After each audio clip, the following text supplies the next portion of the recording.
Professor Rad here, and in this video we're going to be talking about the whole number and the decimal part of a real number. So to start out, we're going to begin with a definition and define those features. So for our definition, it says a real number can be broken down into its whole number part and its decimal part. The whole number part is the number before the decimal point. So when we say before the decimal point, we mean on the left-hand side of the decimal point. And the decimal part is the number after the decimal point. So we're going to say that's the number that's on the right-hand side of the decimal point. Now, as always, if you want to pause the video to copy down these definitions or examples in your notes, I encourage you to do so. And then when you're ready to move on, you can unpause. All right, so let's go ahead with example 22. So we have this real number here.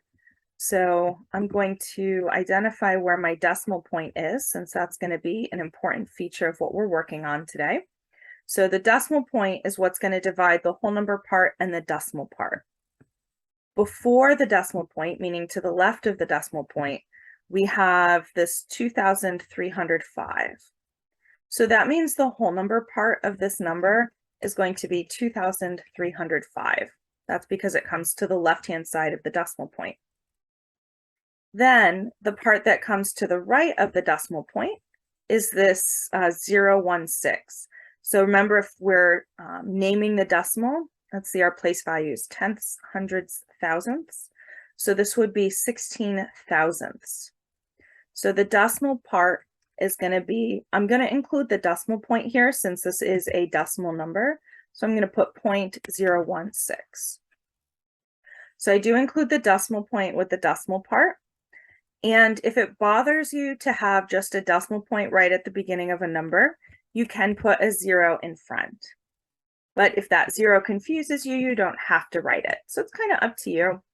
But a decimal part of a real number is always going to be 0 point something or else just point something. So in this case, in the number 2,305 and 16 thousandths, the 2,305 is the whole number part. And then the decimal part is the 16 thousandths. So this is going to be helpful for us in the next video when we go to order real numbers. So we're going to want to first compare whole number parts of numbers. And then after we compare the whole number parts, we can compare the decimal parts to see what order those numbers should be in. So that's what we'll be talking about in the next video. I hope this video helped you identify the whole number and decimal part of a number, and I hope you have a wonderful day. Bye for now, everyone.